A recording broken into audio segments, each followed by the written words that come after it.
Thank you, Lord. There might be a wall in front of us, might be chains, oh God.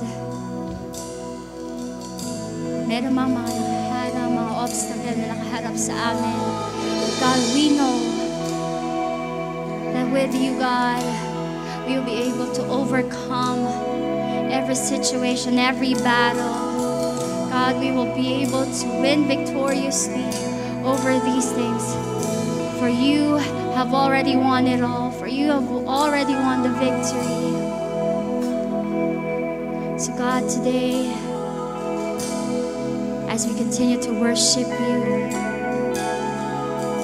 God, may you continue to move in our hearts.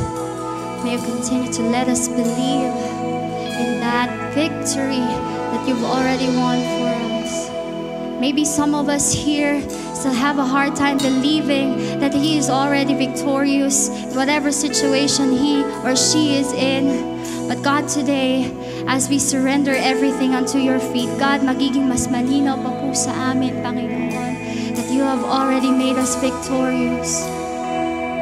That in you, God, in your hand, we've already conquered every obstacle. Just have to hold tight to that faith. So Lord, we will praise you. Faith-filled praise today. So believing you've already won it all.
Every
we thank you, Lord, for we know anuman ang sitwasyon na meron kami right now, God.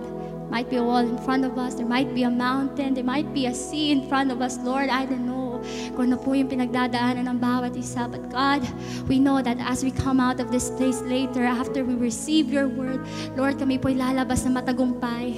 For you've already given us the victory. Now, we are not striving for victory, but we are striving from victory. Lord, lahat ng pagpapagal, Panginoon, lahat po, Panginoon, ng endurance na bubuo sa amin, sa aming faith, God, all of it will have a great result, God. Kasi naniniwala kami, Panginoon, ang aming Diyos ay tapat, aming Diyos ay makapangyarihan, ang aming Diyos ay magaling. So God, today, as we continue to worship you through our listening, patuloy, Lord, na punuin mo po kami, baguhin mo pa kami, Lord, ibukas mo po ang aming mga spiritual eyes, aming mga spiritual heart, Panginoon, ang aming mind to receive it openly, O God. God, we are excited because we know, Panginoong Diyos, na Ikaw po'y patuloy nakikilos sa amin. Mararanasan naming patuloy, Panginoon, ng victory sa aming mga buhay. So God, continue to have your way in this place. Holy Spirit, we love you and we appreciate you in this place. We exalt you in this place, oh God. Lord, marami pong salamat. Ikaw po ang siyang kumilos pa sa aming lahat sa lugar na ito. Maraming salamat, Panginoon. Ito po ang aming papuri sa pangalan ni Jesus. Amen at amen. Come on, malakas ang palakpak para sa ating Diyos. Hallelujah! Palakpak ng mga matatagumpay. Come on!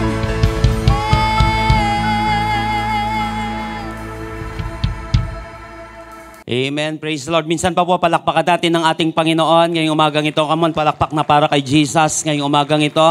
Praise the Lord. Good morning, good afternoon, good evening po sa bawat isa. Naniniwala po ako na kung saan tayo ay inihanda na ng Panginoon ngayong araw na ito at naniniwala po ako na hindi nagkataon na ikaw ay dumalo sa gawaing ito. Maybe this is your first time o kaya napadaan ka lang o kaya napanood ka lang ngayong araw na ito pero hindi po tsambahan itong araw na ito. Hindi nagkataon lamang ang araw na ito. Hindi nagkataon na ikaw ay gumising. Hindi nagkataon na ikaw ay humihinga pa. Hindi nagkataon na katabi mo yung katabi mo ngayon. Ito ay tinaon ng Panginoon. Because we believe that everything happens for a reason. May dahilan po ang Panginoon, mga kapatid. Ang pagkapanganak mo dito sa mundong ito ay hindi lamang tsamba. Ito ay may dahilan kung bakit pa tayo humihinga sa kabila ng mga pagsubok na nararanasan natin sa buhay. Hindi ito nagkataon lamang. Ito po ay may mga kadahilanan. At dalangin ko ngayong araw na ito, kapatid, patuloy mong makita, maranasan ang kabutihan ng ating Panginoon. Pwede po ba at least 2 o 3 tao batiin mo naman na nakaka-bless na good morning? Praise the Lord. Purihin po ang Panginoon. So tayo po ngayon ay nasa 3rd installment na po ng ating brand new series ngayong June entitled Victorious Secret. Ito po yung mga katangian ng matagumpay na buhay.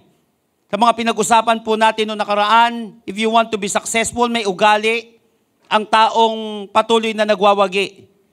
Ito ay isang attitude na patuloy na nade-develop natin sa ating buhay.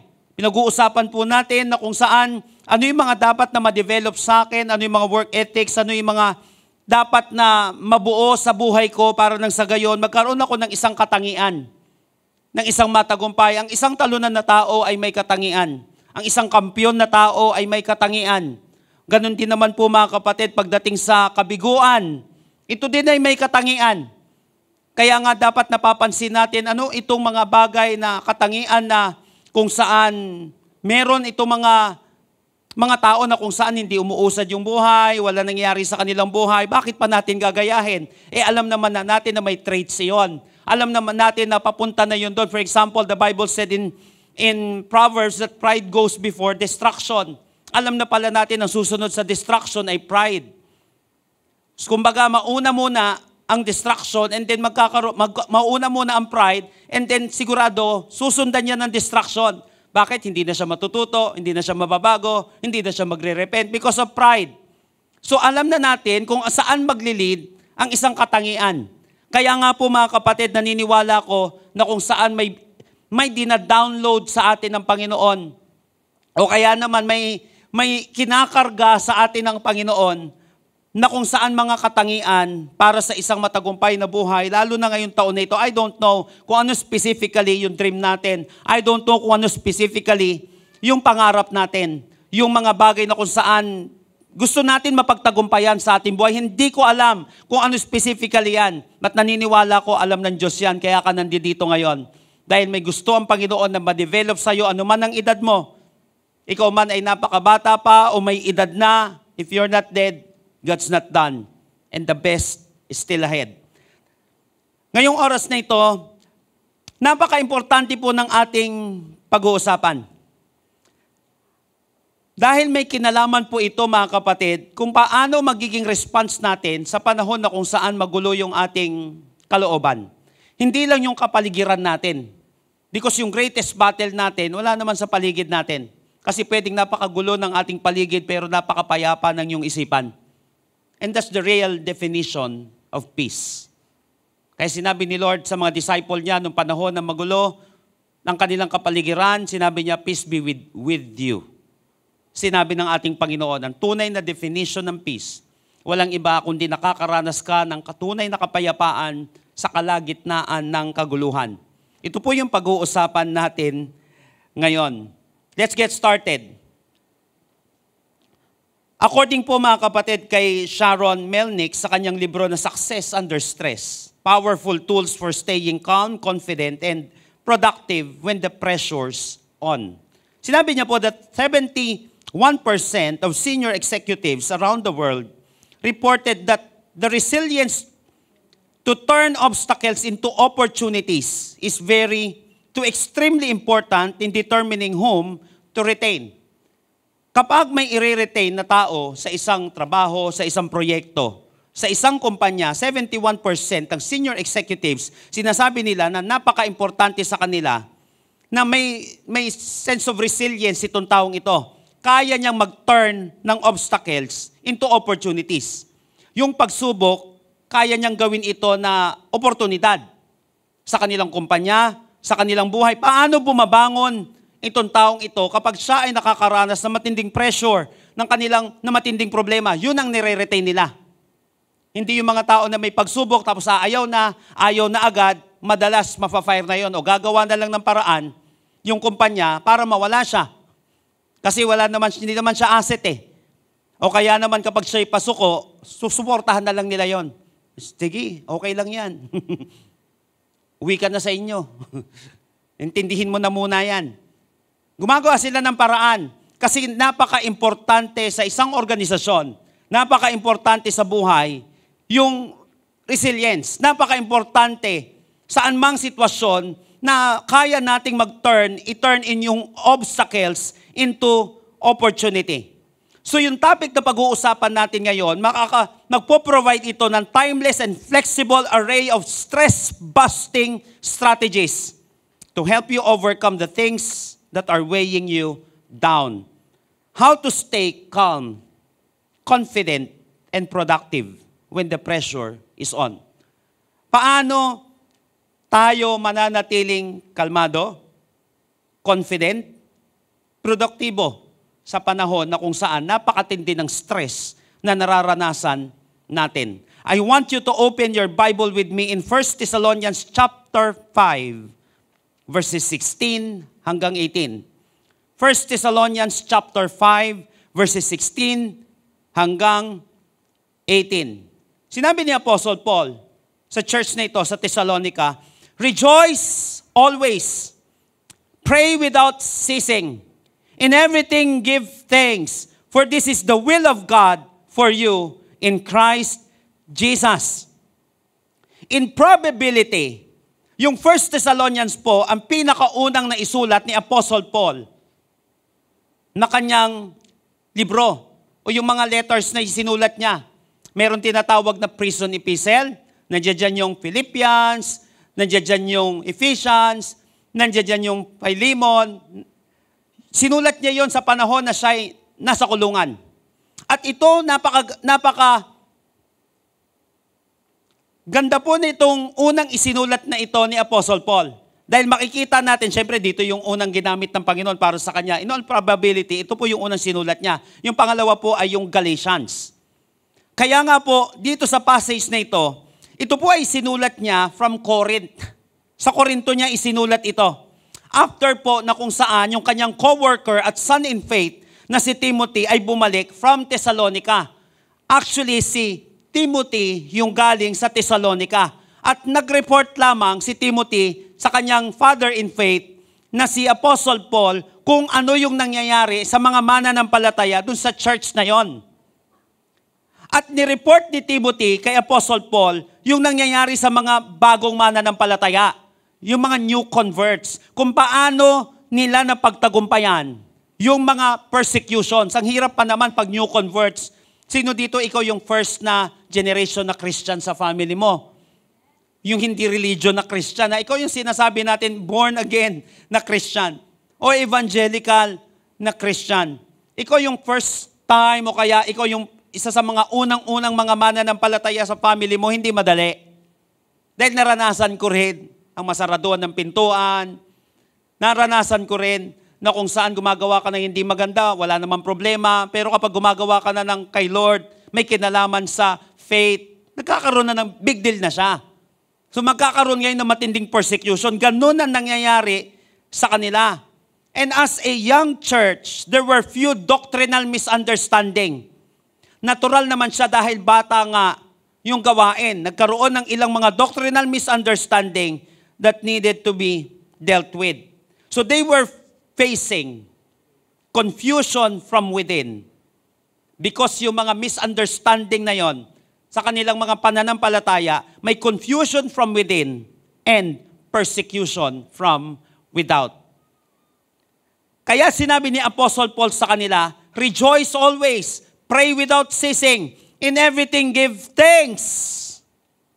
Alam naman po natin, ito maganda. I want you to listen to this very carefully. We know God wants us to be joyful. Gusto ng Panginoon sa atin maging joyful tayo. Maging praying tayo. Mapuno tayo ng thanksgiving. However, yung modifier na ginamit dito ni Apostle Paul, yun ang medyo nagiging challenging dito. Hindi lang medyo, matinding challenge. Yung nilagay dito ni Apostle Paul. Biruin mo, matindi na yung may persecution na silang nararanasan from within. Confusion na. Tapos persecution from without. Ang bihira, may matindi pang binitawan na statement dito si Apostle Paul. Okay maging joyful. Okay maging prayer. Okay mapuno ng thanksgiving. Ang problema, yung command na ito na binanggit ni Apostle Paul, sinabi niya, always be joyful. Always. Hindi na lang joyful. Nilagyan niya ng modifier eh. Nakuha niyo po yung mga kapatid, madali maging joyful. But how about always? Pray without ceasing. Continually praying. Madaling mag-pray, pero yung tuloy-tuloy, regular, mukhang mabigat to. Okay lang maging thankful. But sinabi niya dito, in all circumstances. So this is a great challenge. Hindi sa ganun kadali talaga. Walang problema kung sinabi ng text natin dito, rejoice sometimes. Naintindihan ka ni Lord. Pray occasionally. Okay lang yan. Give thanks when you feel like it. Nakakala magpasalamat kapag feeling thankful ka. Hindi ganun. Ang nagpabigat dito yung modifier na always, continually, in all circumstances. Pero ito ang nakikita ni Apostle Paul. Ito yung sinabi sa kanya ng Panginoon na pamamaraan para nang sa gayon maging successful tayo when the situation is stressful. Mamili ka na lang. Parang ganito yan eh. Mamili ka na lang, stay stressed or start being blessed. The choice is yours. Kung aangal ka na mahirap siya, mahirap din naman tamaan ng stress. Maraming mga tao, bakit ganito nangyari sa kanya? Okay naman siya, nung tinamaan pala ng matinding stress, doon naglabasa ng maraming sakit sa kanyang buhay. Nakuha po natin? So mamimili ka na lang, listen to this, kung saan ka mahihirapan. Choose your suffering. Nahirapan ka mag-aral, nahirapan ka mag-training, mahirap din naman maging mangmang. Mahirap din naman yung walang alam. choose your suffering. Saan tayo mahirapan? Minsan sabihin natin, mahirap mag-pray eh. Ang tanong, madali ba ang hindi mag-pray? Baka mas mahirap pa. Pipiliin na lang natin kung ano yung gagawin natin na mahirap, na kinalaunan, yun ang magpapagaan sa buhay natin. Stay blessed or start being, stay stressed or start being blessed. Manatiling stress sila o magsimula sila ng mas matagumpay at blessed na buhay. So join me in our message today entitled Success Under Stress. Sabihin nga po natin, Success Under Stress. Paano ka magtatagumpay kapag ikaw ay nasa kalagitnaan, nasa sitwasyon, natadtad ka ng stress? How to be successful when the situation is stressful? Paano tayo magiging successful kapag ang sitwasyon natin ay stressful? I don't know kung ano specifically yung mga stressors natin ngayon. I don't know, kapatid, kung ano yung kinalalagyan natin ngayon na nagdudulot sa atin ng matinding stress. I don't know. Yung stress na kung saan magpe-prevent sa'yo para maranasan mo yung success. Yung stress na kung saan magdadala sa atin ng maraming mga karamdaman sa buhay, magdadala sa atin na mas mabigat na problema sa ating buhay. Naniniwala ako kaya mo mapapakinggan ito, kapatid, dahil gusto kang ni Lord magtagumpay. Gusto ni Lord na magtagumpay ka kahit ikaw ay nakakaranas ng matinding lumbay sa buhay. Kahit ikaw ay nakakaranas ng matinding stress. How to be successful when the situation is stressful? Lahat po ng ready at excited na matuto at mabago ngayong araw na ito. Magsabi nga po ng malakas na amen. Number 1, in verse 16. Lahat po ng binanggit dito ni Apostle Paul, ito ay imperative. Kinakailangan gawin talaga siya. Sinabi ko nga, di ba? Madali lang, maging joyful, madaling manalangin, mas okay yon. Madaling magpasalamat, pero mabigat dito, yung mga modifier na binanggit niya. Always, continually, in all circumstances. Therefore, yung mabigat na pinagdadaanan mo, nangangailangan din yan ng mabigat na aksyon, mabigat na desisyon. Hindi simple yung kahirapan na pinagdadaanan mo, wag mo rin simplihan yung gagawin mo sa buhay. Kinakailangan, mabigat yung pagkabaon sa utang eh. Mabigat yung pagkabaon sa bisyo. Bigatan mo rin yung mga desisyon mo. Be radical. Pagdating sa mga desisyon natin sa buhay. Kasi mamimili lang nga tayo kung saan tayo mabibigatan, kung saan tayo mahihirapan. At naniniwala ako, kapatid, yung sakripisyo, yung gagawin natin na ito ang maglilid sa atin sa matinding tagumpay din naman sa ating buhay. Number 1, verse 16. Sinabi ni Apostle Paul, rejoice always. Sinabi niya sa New Living Translation. Sinabi naman sa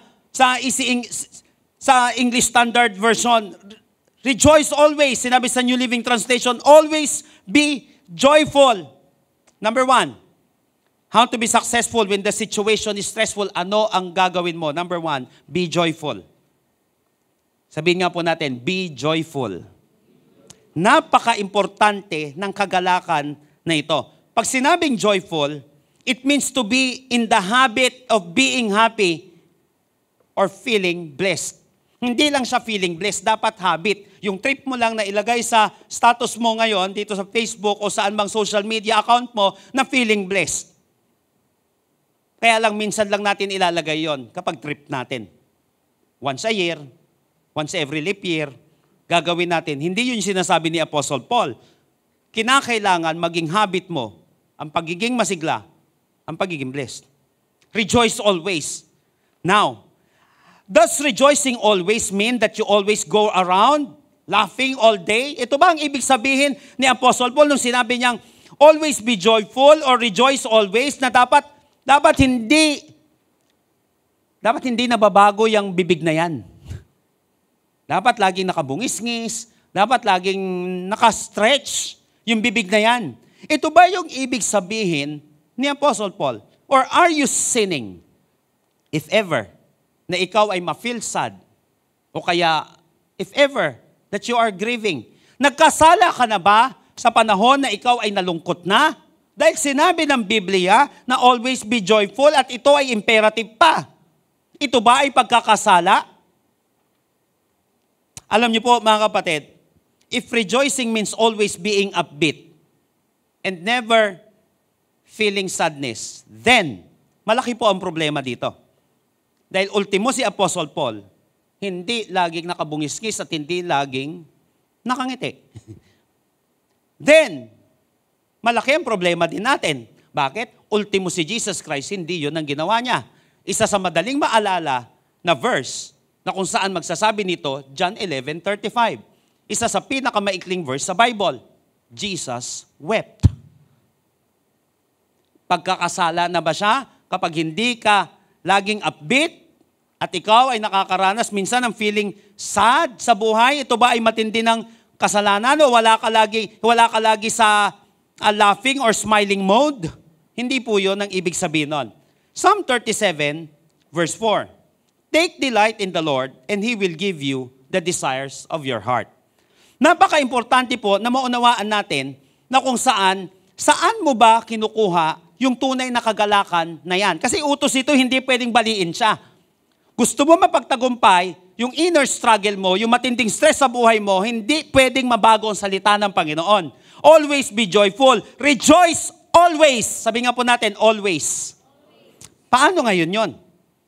Ano ba ang ibig sabihin nito? Kay Lord mo kuhain kasi yung kagalakan mo. Take delight in the Lord, sinabi dito. So, ano ang ibig sabihin ngayon ni Apostle Paul nung rejoice always? Okay, tignan din muna natin ito. Sa Greek po ang ibig sabihin, itong statement na ito ni Apostle Paul, ito po ay kairo. It means a feeling of inner gladness, delight, or rejoicing. Inner gladness. Ito, mga kapatid, ay matatagpuan lamang sa kaibuturan ng ating puso. Now, the question is, how to rejoice always? Pag sinabing kairo, yung sinabi pala niya dito, na kahit na pala hindi laging nakabungis-ngis, pero dapat lagi kang rejoicing. Paano ito? First, mga kapatid, how to be joyful? First, be joyful thoughtfully. Be joyful thoughtfully. Ibig sabihin, nito mga kapatid, ulitin ko, ito po ay imperative, ito ay command.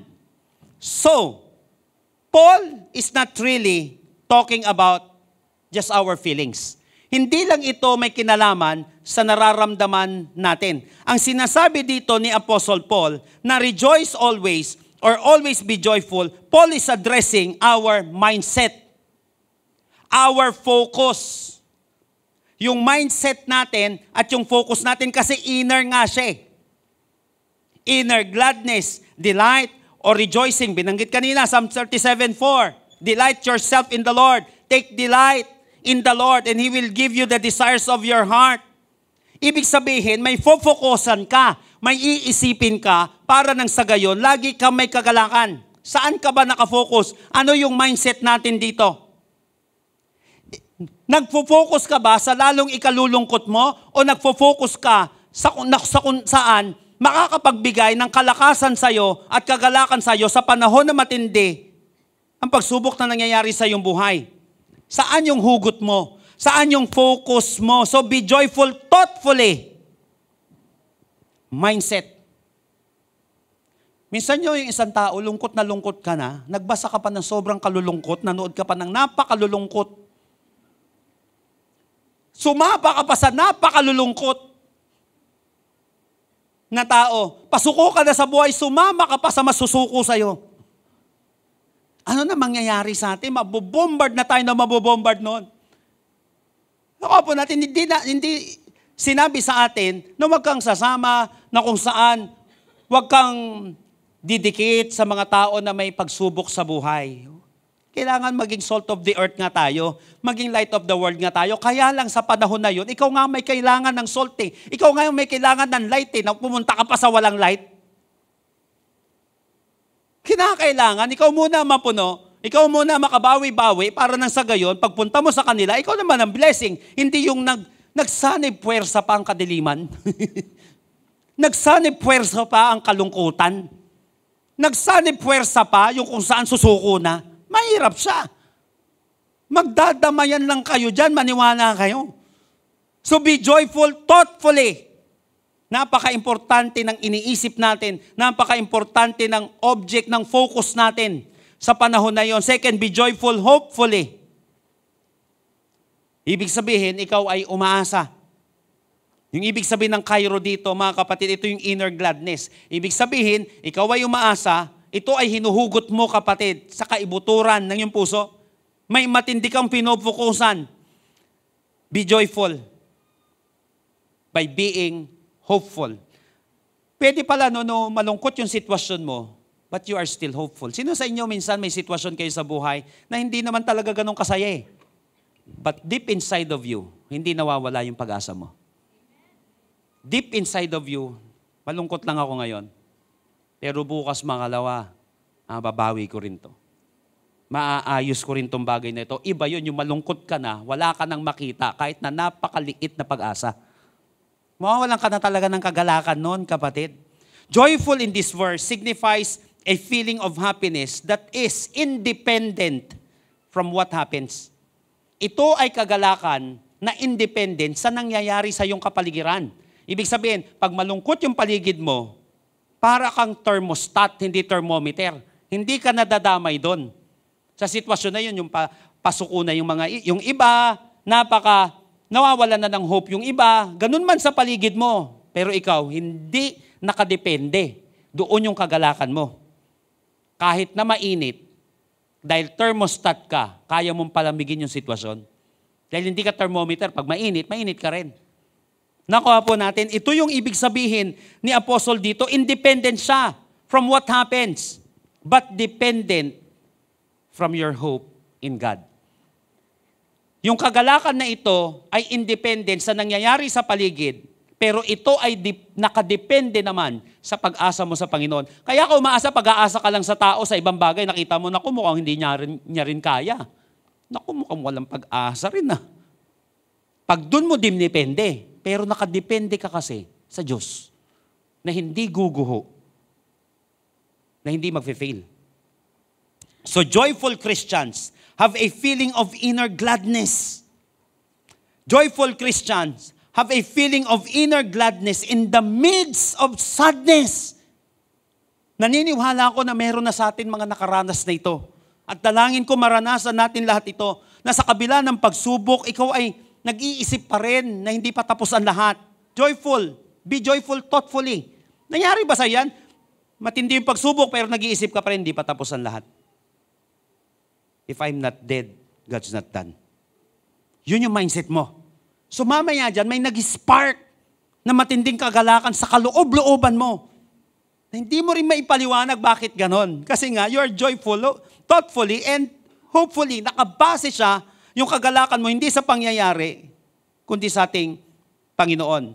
Indeed, rejoicing in the Lord always is based on our relationship with Christ.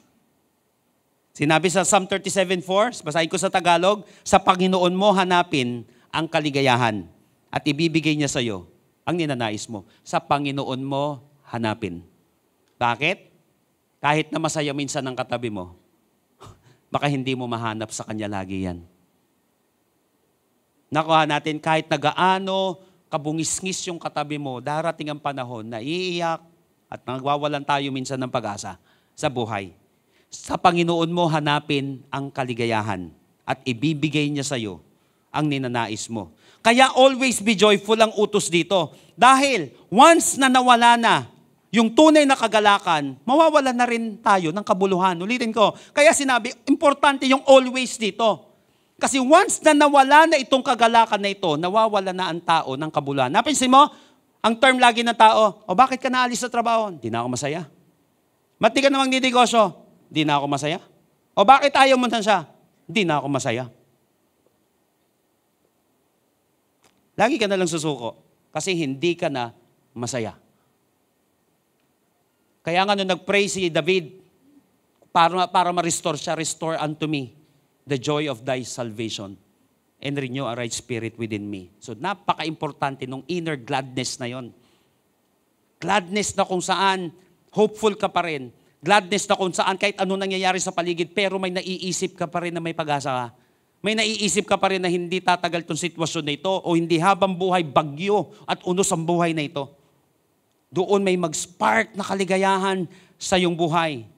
Indeed, happiness is highly related to success. Ulitin ko, happiness is highly related to success.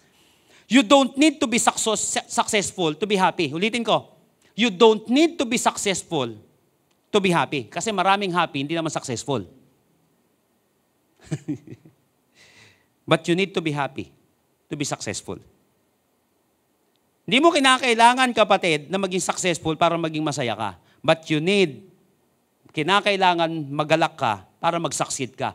Bakit? Related lagi ang kagalakan sa tagumpay ng tao. Related lagi ang kagalakan sa tagumpay ng isang tao. Sa kanyang libro na kung saan ang title ay Does Happiness Promote Career Success? Revisiting the Evidence.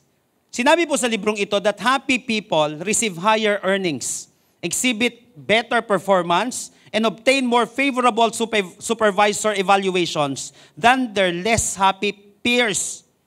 Ayon po sa pag-aaral, yung mga masasaya, masisigla na tao, sila yung may mas matataas na sweldo.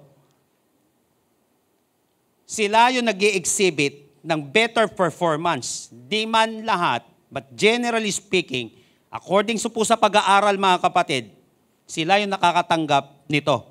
Bakit ganyan naman yung boss ko para naman lagi nakabusangot? Hindi mo naman nakikita. Kung ano yung sa kaloob-looban niya, nung panahon na kung saan pabagsak na yung kumpanya pero may kagalakan pa rin siya. Yung sinasabi natin, inner gladness in the midst of sadness. Kaya hindi bumabagsak. Kaya umaangat yung tao. Related lagi. Happiness is highly related to success. Sa pagtaas ng sahod.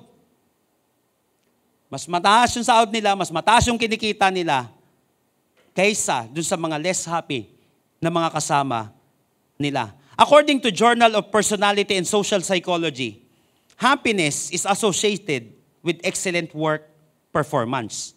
Many studies found that people who frequently experience positive emotions tend to go above and beyond for their organization. They are also less likely to be absent from work or quit their jobs. People with better well-being also tend to earn bigger salaries than those with lower well-being. Associated lagi, madalas, yung happiness sa work performance ng isang tao. So yung sinasabi dito ng Bible, nakakatulong pala siya, laging related siya sa pag-excel mo sa pagtatrabaho. Ang hirap magtrabaho, magsaing ka nga lang eh. Magluto ka nga lang na napakalungkot, nag-iiba yung lasa eh. Walang excellence. Maghuhugas ka ng plato, ang dami pang kanin. Ang dami pang mga ulam-ulam, ang dami pang dumi. Nawawala yung excellence pag ang lungkot mo. Pag wala yung inner gladness. Whereas may tao, kapatid, yung mukha niya, dahil hindi naman talaga maganda yung sitwasyon, pero may inner gladness siya, may pag-asa pa rin siya, nag-iba yung trabaho niya. Hindi nagbabasag ng plato, ng baso. Umaayos, kaya gumaganda yung buhay niya. The philosopher Bertrand Russell in 1951, sinabi niya po that the good life as I conceive it is a happy life. But he went on, I do not mean that if you are good, you will be happy. I mean that if you are happy, you will be good. Ganun ulit. Kapag ikaw ay may kagalakan, magiging mabuting tao ka. Dahil kapag sobrang galit tayo lagi, lungkot tayo, dun lumalabas yung mga negative energy, yung mga negative mga kapatid na responses natin sa buhay. Tandaan, mahirap pabagsakin ang taong masiyahin. Kaya sinabi ni Apostle Paul, rejoice always. So how to be successful when the situation is stressful? Number 1, be joyful, thoughtfully, and hopefully. Hindi lagi ito nakabase sa panlabas, kundi nakabase ito, kapatid, sa kaibuturan ng ating puso, na kahit na may Jesus wept tayong nabasa, pero hindi nawawalan ng pag-asa ang Panginoong Kristo. Nakuha natin yon, pwedeng umiiyak ka, pero hindi ka nawawalan ng pag-asa sa buhay. Yun yung sinasabi ni Apostle Paul na inner gladness. So, possible pala yung sinasabi niya na rejoice always. So number 2, ito yung pamamaraan para mapagtagumpayan nila yung confusion from within and persecution from without ng mga taga-Tesalonica. Ito yung pamamaraan para muling bumangon sila at umangat sila. Be joyful. Second, never stop praying. Ito na naman. Never stop praying. Sinabi sa ESV, pray without ceasing. How to be successful when the situation is stressful. Number 2, be prayerful. Sabihin nga po natin, prayerful. Ngayon, prayerful means to be devoted to and engage in frequent and sincere prayer. Etong first verse natin, na rejoice always, mahirap nang intindihin kapag hindi siya napaliwanag, pag hindi naintindihan ng maigi. Kaya lang, pagdating dito, hindi rin simple yung susunod na statement ni Paul, never stop praying. Yung iba sa atin, nakastop ka yata ngayon Mamaya magpipray ka. Ayun ba talaga ibig sabihin niya? Na pray without ceasing? Dapat maghapon ka, walang hinto yun. Basta mag-pray ka na mag-pray. Sabi, pray without ceasing. Alam niyo po, yung pray without ceasing dito, alam mo, pag sinabing prayer, ito po ay simpleng pakikipag-usap sa Diyos. It is a communication between man and God. Nagsasalita ka, nakikinig ka. Ganun ang panalangin. Communication siya between man and God. Now, it doesn't require highfalutin words. Hindi mo kinakailangan lagi ng napakatitinding mga words, napakatitinding mga statement para masabing, ay hindi siya nag-pray kasi ang pangit ng mga words niya. Hindi nagra-rhyme yung mga words niya, hindi maganda yung prayer niya. It doesn't require a special vocabulary. When Paul says pray without ceasing, it doesn't mean that all we do is to talk to God. Na hindi ibig sabihin ni Apostle Paul na lahat ng gagawin mo, sige magsalita ka na magsalita, kausapin mo lagi ang Panginoon, walang hinto yun. Ako rin naman, huminto ko kanina after ko mag-pray. Ano yung ibig sabihin niya dito? Kaya nga sinabi natin na magiging komplikado ito kapag hindi naintindihan. So ito pong sinabi ni Apostle Paul dito na pray without ceasing, hyperbole po ito. Sinabi ko nga, di ba?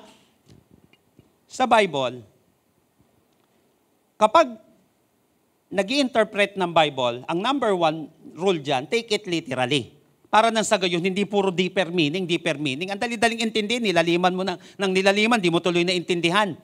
Maraming kakultuhan, dyan nagsisimula, yung puro deeper meaning. First, take it literally. Nakuha natin, pero sa Bible, literature ito. Gumagamit ng mga figurative na mga statements ang Bible. Bakit creative na author ang Diyos? Nakuha po natin. Kailan mo masasabi na dapat i-take ko ito figuratively?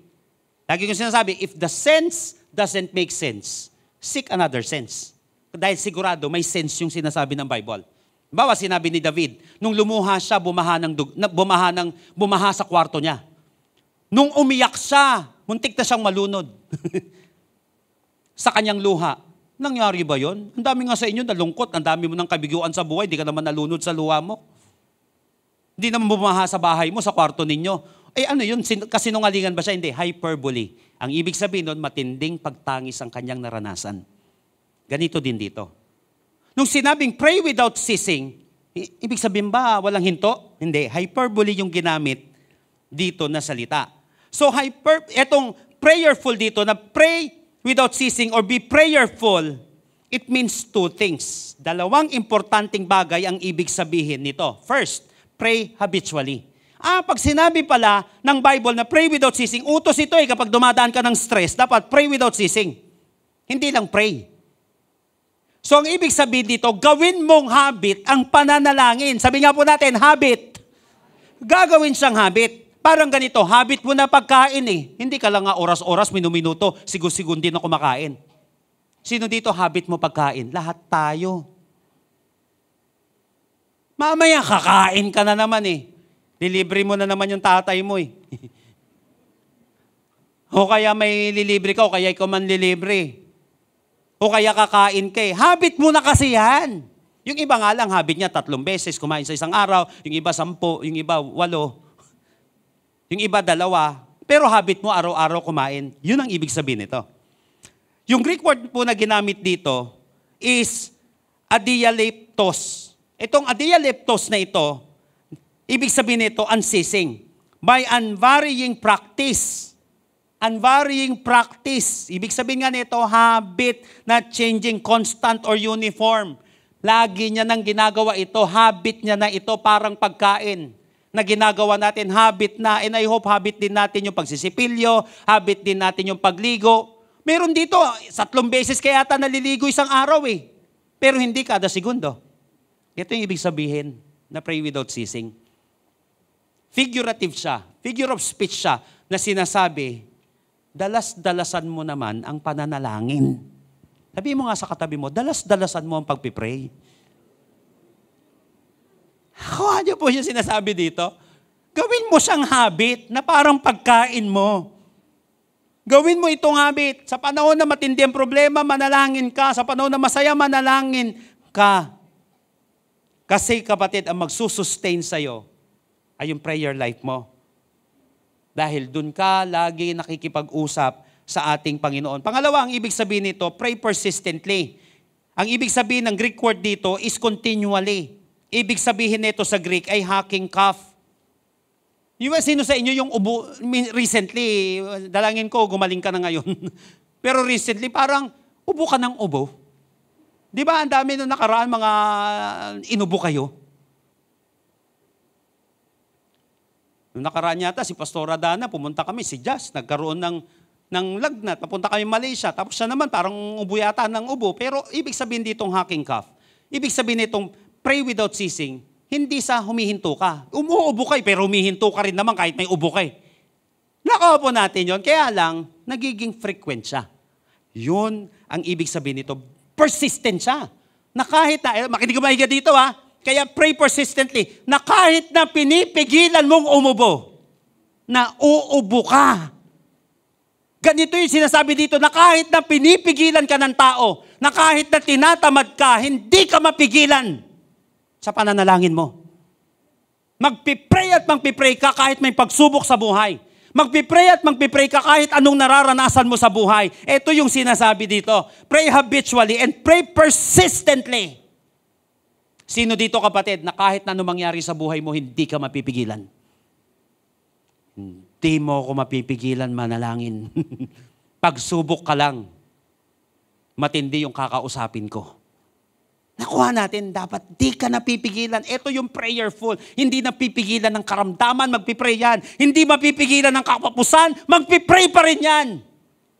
Hindi mapipigilan yan ng stress sa kanyang pamilya. Hindi mapipigilan yan ng kung saan stress sa kanyang trabaho. Mananalangin pa rin yan kahit anong gawin niya. Kahit anong gawin mo, kahit anong gawin ng mga tao, magpapatuloy siyang mag-pray. Kahit mahirap ang sitwasyon, ito yung sinasabi. At ito yung ginawa ni Apostle Paul, na kahit na nakulong siya, kahit na binibigyan siya ng matinding persecution, hindi pa rin siya humihinto sa panalangin. Habit niya na kasi at persistent yung kanyang pananalangin. Sinabi ni Corrie ten Boom, is prayer your steering wheel or your spare tire? Ang panalangin mo ba ay steering wheel o spare tire? Na kung saan saka ka lang nananalangin, pagbutas na yung gulong mo. Saka mo lang siya ginagamit kapag may problema ka na. Nakahawa natin yon. Remember this, that if you only pray when you are in trouble, you're in trouble. If you only pray when you are in trouble, you're in trouble. Kapag nananalangin ka lang pag may pagsubok ka, malaki problema mo. Kasi dapat ang pananalangin, pray without ceasing. Never stop praying. It means persistent and habitual. Walang pagsubok na makakapagpigil sa pakikipagniig mo sa Diyos. Walang pagsubok na makakapigil sa pag-uusap nyo ni Lord. Walang pagsubok na makakapigil sa date nyo ni Lord. Nakuha po natin mga kapatid. Walang pagsubok na makakapigil sa deep conversation nyo ng Panginoon? Wala. Hindi naman kasi siya pagandahan ng salita, kapatid. Ito, kapatid, ay pagkakaroon ng dekalidad at napakapurong pakikipag-usap sa Diyos. Na kahit na naiiyak ka, na kahit na hindi mo minsan maintindihan ang sarili mo, basta Lord, naintindihan mo ko. Usap tayo, Lord. Yun yung pray without ceasing. Hindi mapipigilan. Tandaan, mahirap pahintuin ang taong mapanalanginin. Hindi yan basta-basta mapapabagsak ng stress, hindi yan basta-basta mapapabagsak ng pagsubok. Kasi pag may pagsubok yan, may malakas siyang kausap. Nakuha po natin. Sa panahon na mabigat yung sitwasyon mo, sa panahon na mahirap kausap ang paligid mo, kapatid, kausapin mo yung pinakamalakas na kausap mo. Yung pinakamakapangyarihan na pwede mo makausap. Sa panahon na lubog ka sa iba't ibang sitwasyon, kausapin mo yung pinakamatindi, pinakamalakas, pinakamakapangyarihan na pwede mo makausap. Walang iba, kundi ang Panginoon. Kaya hindi ka talo kapag si Lord ang lagi mong kausap. Hindi ka talo pag si Lord ang lagi mong kanig. Come on, malakas na palakpak, malakas na papuri sa ating Panginoon. Praise the Lord. Be prayerful. Mahirapan ka pabagsakin eh. Kasi lakas ng kausap mo. Last but not the least, eto na. Ito rin ang isa sa napakaganda yet very challenging. Give thanks, verse 18, in all circumstances, for this is God's will for you in Christ Jesus. How to be successful when the situation is stressful. Number 3, be thankful. Sabihin nga po natin, thankful. Matagumpay pala ang isang tao na kung saan mapagpasalamat. Kaya lang, hindi lang nagpapasalamat. Give thanks in all. Sabi nga po natin, all. Ito mabigat dito. Listen to this very carefully. Paano ko ba masusunod ito? Dahil ulitin ko, imperative to. Ito yung susi. Hindi pwedeng mag-compromise dito. Pwede ba prayer lang? Hindi, sabi, pray without ceasing. Habit mo, kahit pinipigilan ka, pray ka. Kahit kapigil-pigil ang sitwasyon, manalangin ka pa rin. Kahit mahirap ang sitwasyon, gawin mong habit, be persistent sa panalangin na yan. Nakuha po natin, paano to ngayon? Give thanks in all circumstances, for this is God's will for you in Christ Jesus. How to be thankful? Number 1, be thankful unconditionally. Pag sinabing unconditionally, bakit po? Give thanks in all. Walang kondisyon. In all circumstances. Yung Greek verb po dito mga kapatid, yung Greek na ginamit dito ay active voice siya. Pag sinabing active voice, it means that this is a personal choice that we must make continually. Ito ay personal na choice mo na dapat gagawin mo lagi. Kasi active voice siya. Give thanks in all circumstances. Ngayon, pray unconditionally. Kahit mahirap yung sitwasyon, give thanks, kasi sinabi, in all circumstances. Listen to this.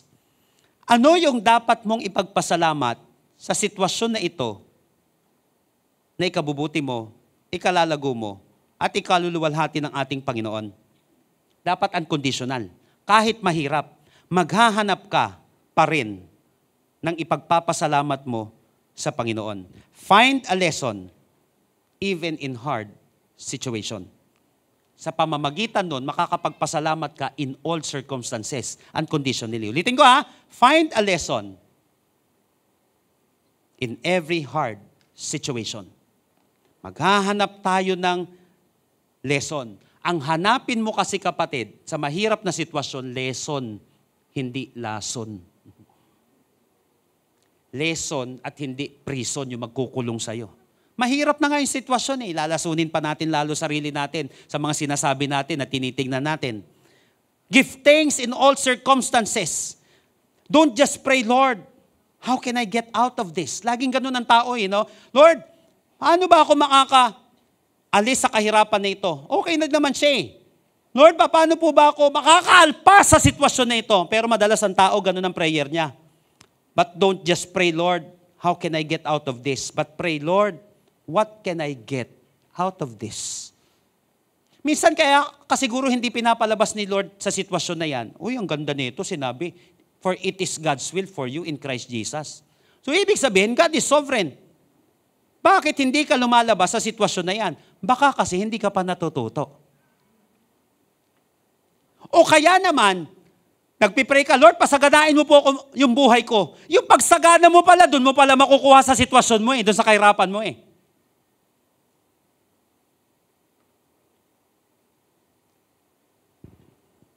Meron isang negosyanteng bata na tinanong siya, anong hugot mo? Lagi yung sinasabi, di ba, yung sa life planning natin. Ayun, hiramin nyo po sa mga mentorings natin po kayo para nang sa gayon, ma-share po sa inyo yon. Sa life planning natin, importante yung goal Pero importante rin yung objective. Kinakailangan, dapat malinaw sa'yo kung ano ba ang gusto mong gawin specifically. Pero dapat malinaw din yung objective mo. Bakit? Pero dapat lalim-laliman mo yung hugot mo. Sinabi, bakit ka nagsikap ng ganyan? Sabi niya, ayaw ko na ulit mangyari sa pamilya namin na may mamamatay dahil wala kaming pambayad sa ospital. Namatay yung lola ko, wala kaming pambayad sa ospital. Hindi na ulit mangyari yun. Pero anong matututuhan mo dyan sa sitwasyon na yan? Nakuha po natin mga kapatid, find a lesson even in hard situation. Lord, salamat po dahil natuto po ako dito sa pinagdadaanan namin. Sa totoo lang, marami akong hugot dahil sa pinagdaanan namin Kaya sabi ko, huwag mo akong sisisihin, bakit tinutulungan ko, di lamang ang sarili ko, pati yung ibang tao na makaahon sa buhay. Wala akong pakialam, husgahan mo ako ng prosperity preacher. Dahil kalooban ng Panginoon na mag-prosper ang tao, but in a right way. At huwag mo akong pag-preachin ng poverty preaching. Hindi, maghirap kayo na maghirap, magbaon kayo sa utang. Luwalhatiin nyo si Lord dyan. Nakuha natin, magbaon ka sa utang, magbayad ng utang. Sige, umasa ka ng umasa, sumandal ka ng sumandal hanggang mainis sa'yo mga tao. Luwalhatiin mo si Lord dyan. Yan ang kalooban ng Panginoon. Yun ba yun? Nakuha po natin mga kapatid. Dapat na humagahanap ka ng lesson kahit na mahirap. Ngayon, ito maganda. Be thankful unconditionally. Dapat maghahanap ka pa rin, ano matututuhan ko dito sa pangyayaring ito? Hindi lang lagi, Lord, paano ko lalabas sa sitwasyon na ito? Baka hindi ka ni Lord nilalabas, doon mo makukuha yung kayamanan mo. Hanap ka ng ginto sa lugar na kung saan napakaputik o napakadilim. Ganun ang mga minero. Nakuha po natin, nakikita nila yan doon. Recently, kapatid, may napulot ka ba na ginto doon sa huling pinagdaanan mo sa buhay na kung saan ipinagpasalamat mo sa Panginoon? Sabi ko, kaya ako ganito dahil sa pinagdaanan ko sa buhay. At ngayon ko lang napagpapasalamat sa Panginoon dahil ultimo 5. Kung meron ka pa nakikitang 5 ngayon, marunong ako magpahalaga. Pati sa simbahan, alam po nila yan. Dito sa atin, pati sa kaperahan natin. Dahil alam ko mawala ng pera.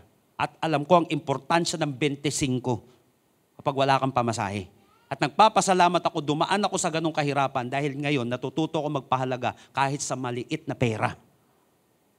Na dati, pwedeng mahirap ka, wala ka pa rin pagpapahalaga sa pera Wala ka nang makain, bumibili ka pa ng drugs. Mo yun? Kala ko ba wala kang pera? Ba't may panlasing ka? Kala ko ba wala kang pera? Bakit may pang hit-hit ka na kung saan sisira sa katawan mo? Nakuha po natin yun mga kapatid. Papasalamat tayo sa Panginoon dahil ang dami nating natututunan dito sa pagsubok na nararanasan natin. Second, be thankful purposefully. Hindi lamang unconditionally. Pero dapat nagpapasalamat ka kasi may dahilan yung pagpapasalamat mo. Bakit nakalagay dito? For this is God's will for you in Christ Jesus. Sabi nga po natin, for. Yung ibig sabihin dito na for ay assigning a reason. Kaya ka nagpapasalamat, eto makinig po maigi dito hindi sasabihin, bakit ka nagpapasalamat? Bakit ka masaya dyan? Hindi. Basta, wala yun. Hindi dapat may dahilan ka kung bakit nagpapasalamat ka. Ito yung sinabing give thanks in all circumstances. For this, importante dito yung for.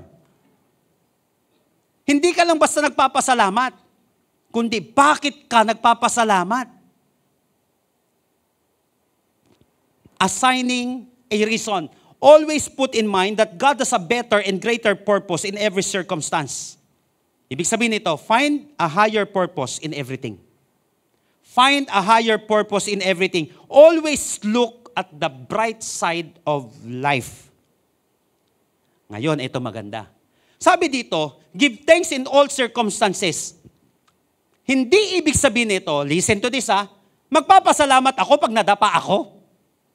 Lord, aray ko, nasugatan ka, laki ng sugat mo. Lord, salamat po, ang dami kong tahi. Hindi yun yung ibig sabihin nito. Nakuha po natin, pag nagkasala ka, pasalamat ka. Lord, salamat po, naging makasalanan ako Salamat po, naging lalakero ko, babaero ko. Salamat po, Panginoon. Naging adik ako. Taliwas sa salita ng Panginoon, hindi yun ang ibig niyan sabihin. Nakuha po natin. Halimbawa, paano yun? Halimbawa, nadapa ka. Hindi mo sasabihin, salamat po, nadapa ko. Lord, salamat po, nadapa lang ako at hindi ako nasagasaan kanina. Nag-iiba na siya. Hindi mo pinagpapasalamat dahil nadapa ka. Pinagpapasalamat mo dahil nung nadapa ka, hindi ka nasagasaan ng tren. Nakuha po natin, naghanap ka pa rin ng bright side dun sa pangyayari. Alam niyo po mga kapatid, hindi ako natutuwa dahil marami po namatay dun sa plane crash. Give thanks in all circumstances Paano yon?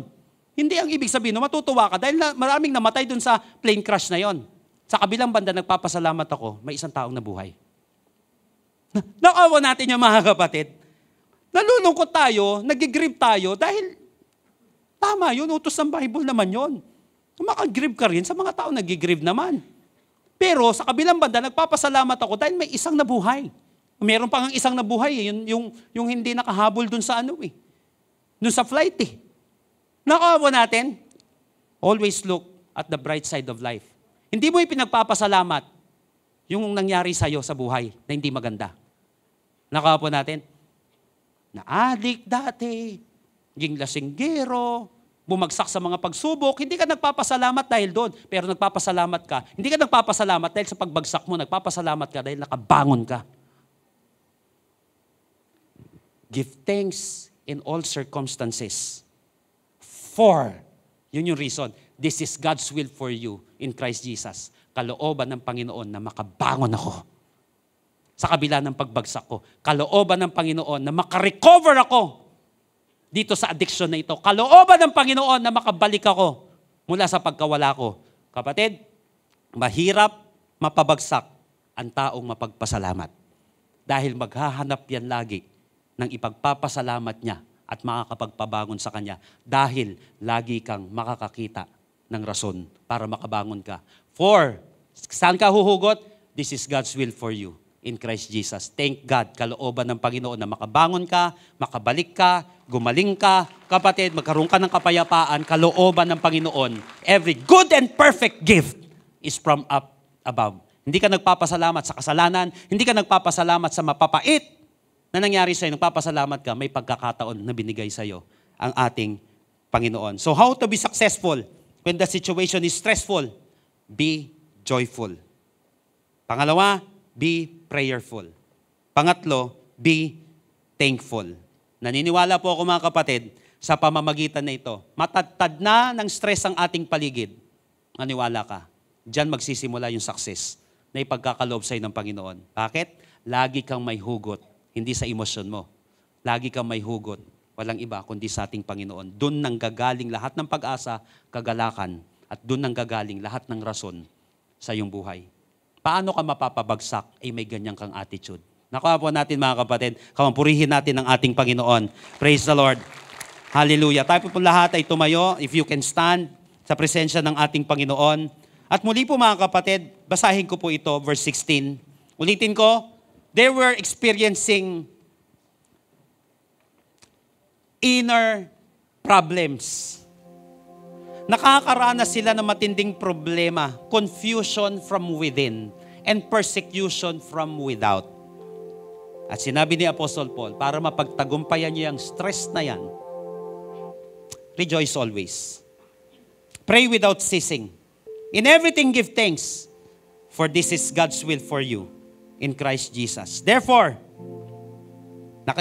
pakinggan niyo po itong maigi sa dulo. For this is God's will. Sabi nga po natin, God's will. For this is God's will for you in Christ Jesus. Therefore, God's will ang pagiging joyful. Kaya kahit pagtawanan ka ng tao, ano ba ito? Hirap na nangyayari sa'yo, gagalak ka pa rin. May inner joy ka pa rin. May hope ka pa rin na ganyan na pag-asa. Wala naman na. Huwag mo pakikinggan yung sinasabi ng iba. Kalooban kasi ng Panginoon ang ginagawa mo. Pray ka pa ng pray. Tinda ng pagsubok na nangyayari sa buhay mo. Kaya nga ako nagpipray, matindi na yung pagsubok ko. Kaya nga ako lumalapit sa pinakamatindi.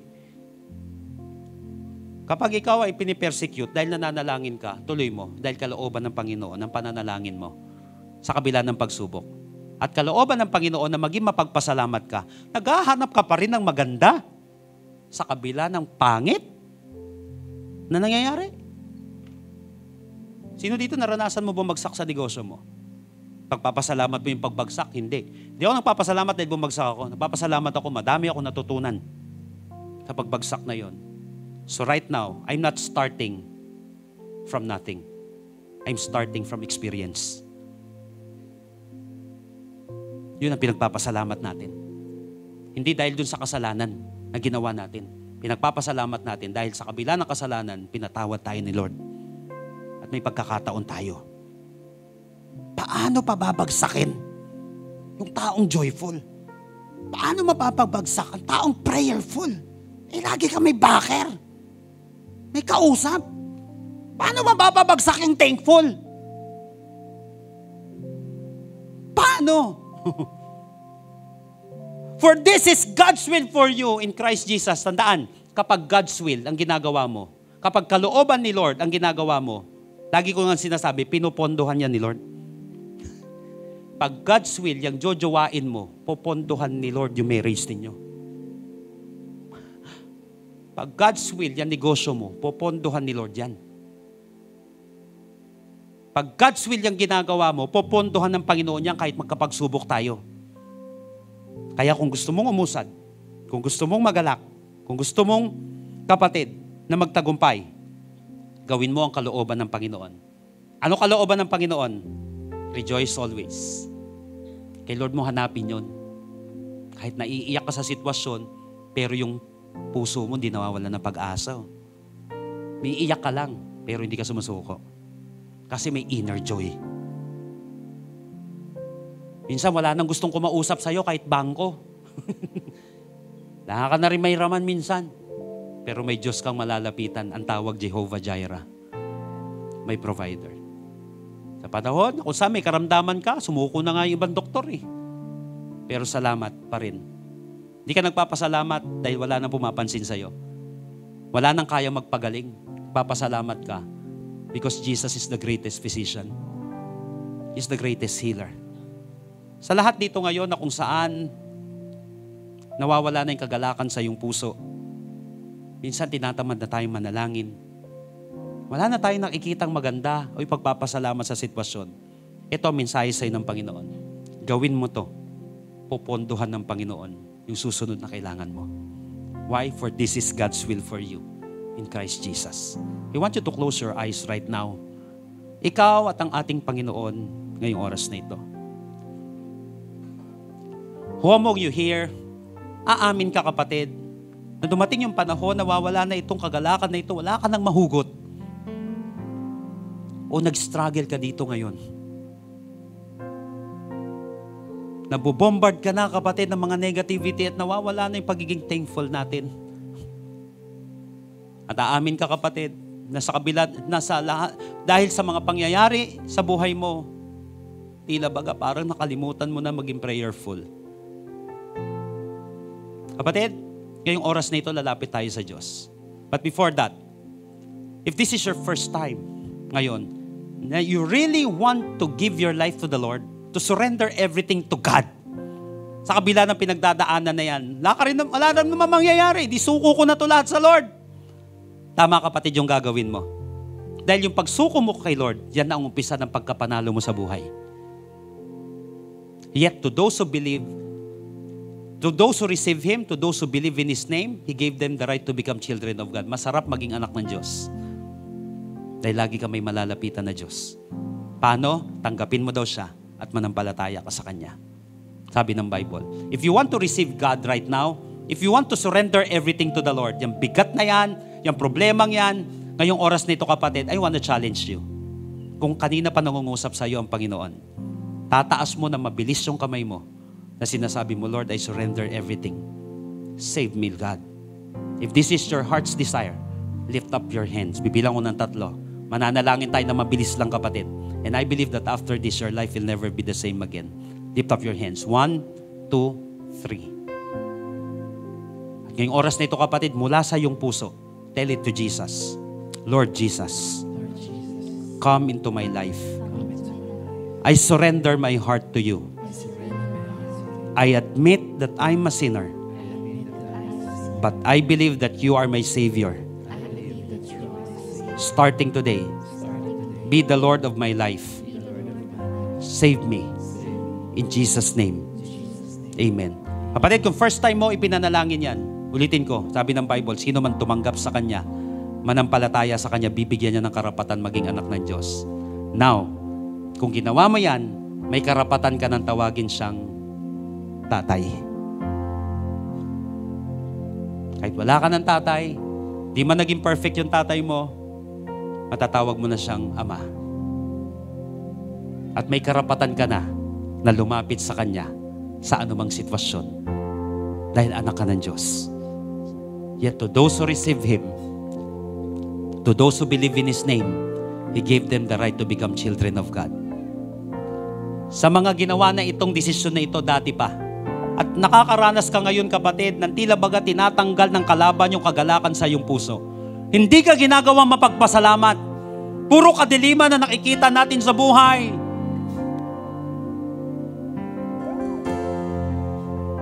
Ang dami ng mga nawawala. Nawawala ng pakikipag-usap sa Panginoon, nawawala ng kagalakan, nawawala na kapatid. Yung tingin natin na maganda sa mga bagay sa ating buhay. Kapatid, anak ka ng Diyos. Lapit ka kay Lord ngayong araw na ito. Lumapit ka. Lumapit ka sa kabila na yung karamdaman. Lumapit ka kapatid sa kabila ng mga stressful na situation na nararanasan mo. Lumapit ka sa kabila ng kakapusan. Lumapit ka sa kabila ng kadiliman. Ano man na nangyari sa iyong pagkadapa sa buhay. Lumapit ka kay Lord. Makikita mo kapatid, makakahanap ka ng dahilan para makabangon. Bibigyan ka niya ng dahilan, kapatid, para maging mapagpasalamat. For this is God's will for you in Christ Jesus. Lapit kay Lord ngayong araw na ito. I will give you kapatid 30 minutes hanggang 1 minuto. Personally, lumapit ka kay Lord ngayong oras na ito. Lapit ka sa Diyos na nagpapagaling. Lumapit ka sa Diyos na nagpapala. Just pray right now. Go. Nakikinig si Lord. Huwag mong pakialaman yung katabi mo kapatid. Lumapit ka as you are. Ito yung moment naman na kausapin mo si Lord. Kinausap ka na niya kanina sa kanyang salita. Kausapin mo naman si Lord. Last 50 seconds. Just talk to God right now. Be prayerful. Ito na yung pagkakataon mo kapatid.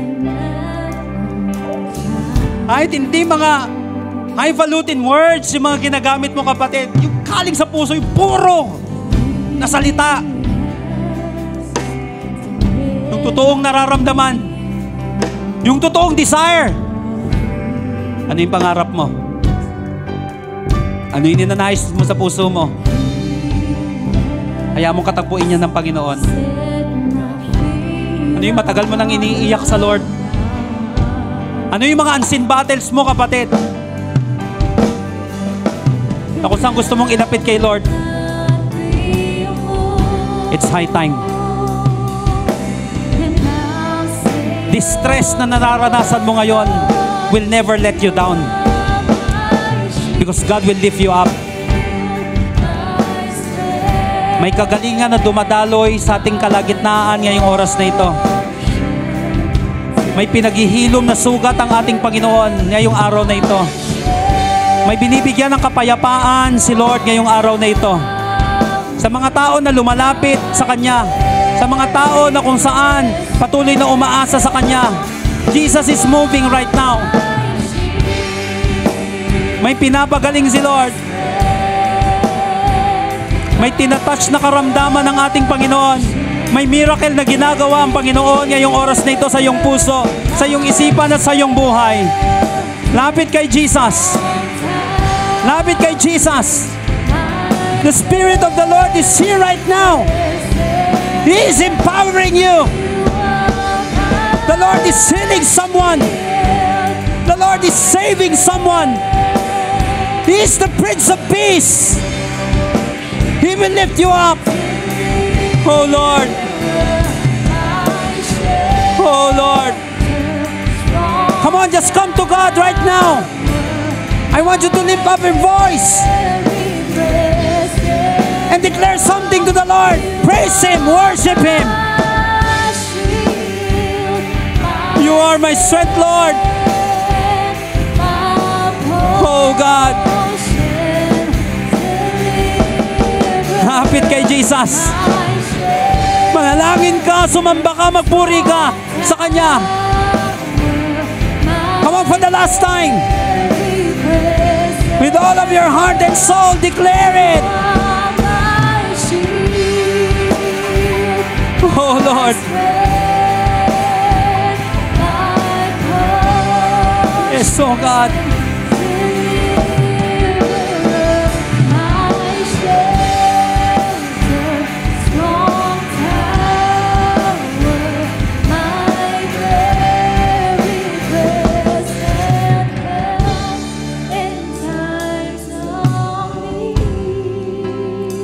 Salamat po, Panginoon. Present man ang pagsubok, but you're always present, Lord, in times of needs. Absent man ng iba, absent man ng ibang solusyon, pero thank God, because you're not an absentee Father. You are the Father to the fatherless. Salamat dahil may malalapitan kami, Panginoon, sa panahon na hindi na namin alam ang gagawin namin. Salamat po, Panginoon. Ngayong oras na ito, kapatid, can you just lift up your hands? Taas natin ang ating mga kamay. Ngayong oras na ito, I want to pray for you. Father, in the name of Jesus, I pray that you bless the works of these hands. Lord, out of these hands, Panginoon, na kung saan nagkaroon ng matinding pagsubok sa buhay, matinding mga battles sa buhay, dito lilitaw, Panginoon, ng mga trabaho, Panginoon, na kung saan makakabago sa mundo. Lord, may ipapanalangin ito na gagaling dahil pinagaling mo siya. Lord, may pagpipray siya, Panginoon, na magkakaroon ng kapayapaan dahil binigyan mo siya ng kapayapaan ngayon. May mapagpapala ang mga kamay na ito dahil una mo siyang pinagpala ngayon, Panginoon. Salamat. Hindi kami nagpapasalamat dahil kami nagkasala. Nagpapasalamat kami, Panginoon, dahil pinatawad mo kami. Sa kabila ng mga pagkakasala na yun, salamat po, Panginoon. Dahil sa kabila, Panginoon, ng mga pagsubok sa amin, may testimony kami ngayon.